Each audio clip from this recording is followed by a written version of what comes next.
Hello and welcome to the Esoteric Order of Gamers and another in my series of Armoured Clash videos. Today I'm going to be looking at the Union faction battle group. Yes, this is the Americans, sort of 19th century post-Civil War period, but of course set in the weird dystopian universe of Armoured Clash and dystopian wars. This is a very cool army set. I've showed you some of these before, and as you can see, there is heaps in the box. You get a huge resin figure, a whole lot of plastic, and some buildings, and everything you need to start playing Armoured Clash. So let's check it out. Now, before I get started, you know the drill, of course. Warcradle send me this stuff for free to show to you. That doesn't influence my opinion on anything, and I don't get paid for these videos. So as I did in my last Armoured Clash video, I've just made up one of every unit so that I can show them to you. There's heaps and heaps in this box and I can't make it all up and show the entire lot, but this gives you a really good idea of what you get in the set.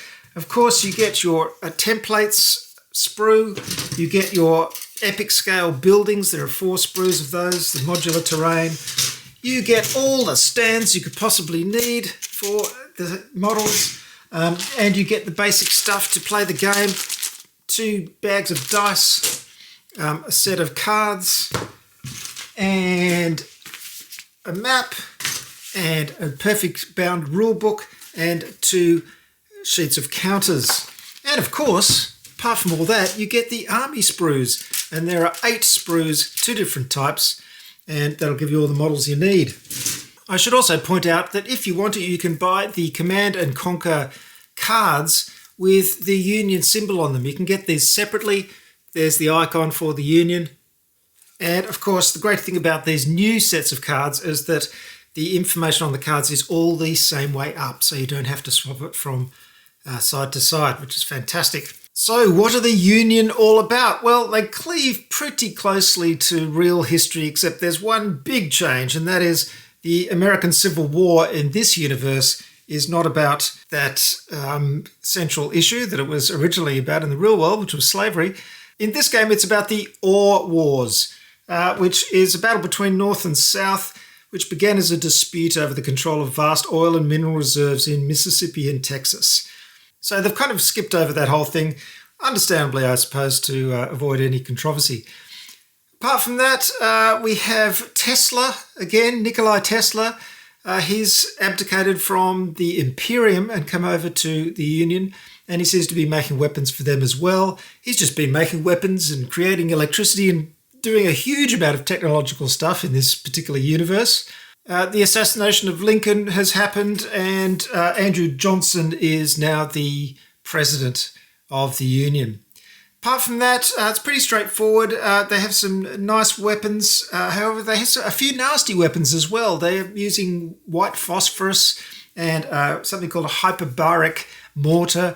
And there's some questioning from the other great powers trying to get these weapons banned. But it seems like the Union is not having any of it and wants to use these weapons. So there's a little glimmer of nastiness in there. But apart from that, you're looking at some nice new distinctive units. Let's go through them one by one so I can show you what they're like and tell you a bit about them. Okay, let's start with the basic units and work our way up to the big resin one. These are the Federal Trooper platoons, and this, of course, is the Command one. Now, we don't have little resin figures for the Commander here, but we do have a Commander figure there, a Captain, and, of course, a flag. And that points this one out as the Commander. And then we've got a standard Federal Trooper unit. Here they are. I've just blue tacked the front ones on because I'll be taking them off to paint them later, but I've glued in the back 2. So when I paint these, I'll just take these 2 off and I'll paint them like that, and I'll paint these 2 separately, and then I'll glue these back down onto the base. Next up, some heavy infantry, and these are pacifier heavy infantry, also known as Terminators because they're so heavily armoured.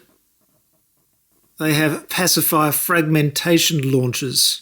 This is a Federal Gatling fire team, and they have huge Gatling guns. As you can see, the front 2 guys are wielding those, and then the guys behind are holding their ammo. In a similar way, this Federal Rocket fire team has got 2 rocket launchers up the front, and then guys behind with the ammo. And they are big, nasty weapons, and particularly good for taking down aircraft. One of the fun things about Armoured Clash, of course, is that it shares the same background as not only Dystopian Wars, but Wild West Exodus, which is a normal scale miniatures game. And these guys are in that set as well. This is the UR-31E ARC Trooper Fire Team, and they're basically robots. And you get some full-scale ones of these in the Wild West Exodus starter set, which is a great game. I really should play that one again too. It's a beauty. No flying infantry, as you see in other armies, but we do have quite a bit of cavalry. These are the Blazer heavy cavalry, and their Gatling guns have white phosphorus ammunition, which is pretty nasty. I presume a bit like napalm. So you want to keep out of these guys' way. More fast cavalry. These are the Iron Horse cavalry, and you'll see these models in the Wild West Exodus starter set as well at large scale. And they're just great little models. They've got those cowcatcher fronts, which evoke old Wild West trains. And finally, there's a heavily armoured version, which is the UR-31E Iron Eagle cavalry. So these guys, these bikes are driven by those robots. And as you can see, they have a bit of heavy armour as well. Lovely chunky little models.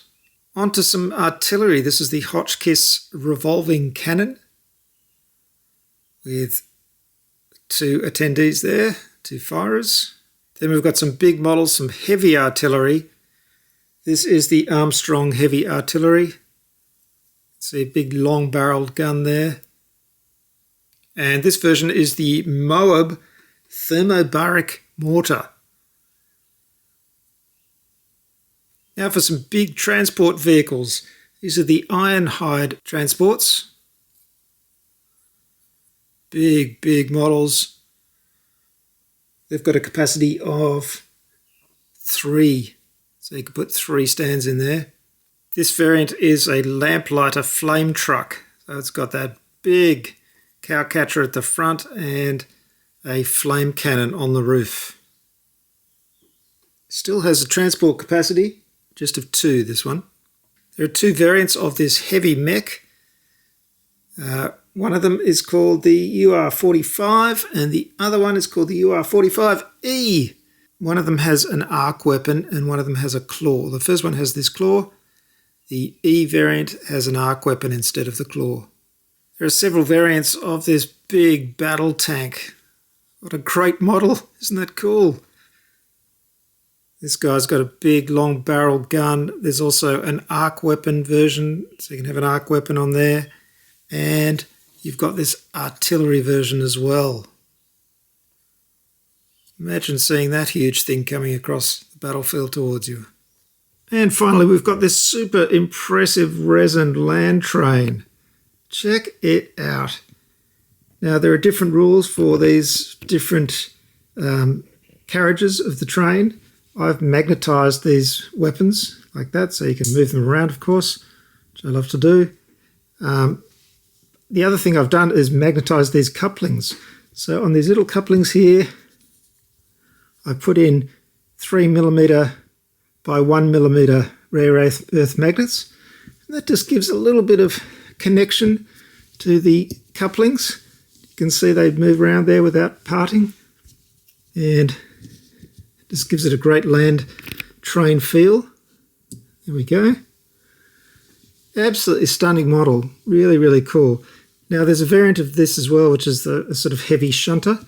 I'll show you a picture of that a bit later, but it does have flat engines, or what do you call these? You wouldn't call them engines, carriages. So it's got flat carriages, and you can actually put tanks and artillery on those flatbeds and carry them around across the battlefield. So pretty impressive stuff. Well, there you go, folks. The Union Faction Battlegroup, another fantastic boxed set from Warcradle. Armoured Clash is just going from strength to strength. I want to get a battle report to you soon so you can see how it plays. But the models are just so cool. They're beautiful. And also, if you want to get this battle group to start with and you want to expand on your army, you can get these smaller sets. I've got them just here. Here we've got the Durango Heavy Rail set. And this one comes with a variation on the heavy rail. So you have a shunter engine up the top, and then you've got these flatbeds that can carry artillery and tanks, which is very cool. Another couple of bits on the end there as well. And then it's got some more artillery, robots and cavalry. Very nice set, that one, to add to your army. And then we've got the Lakota Battlegroup set. This one has got another one of the original heavy rail, so you could have two of those. And there's more of an emphasis on the infantry here, and the cavalry as well, and a couple of the trucks. So if you put all these three sets together, you'd have a really chunky sized army. You can really get into Armoured Clash with the Union. Thanks very much for watching, everybody. Hope you've enjoyed this. I will bring you further Armoured Clash Battlegroup set reviews in the future. Until then, good gaming and bye for now.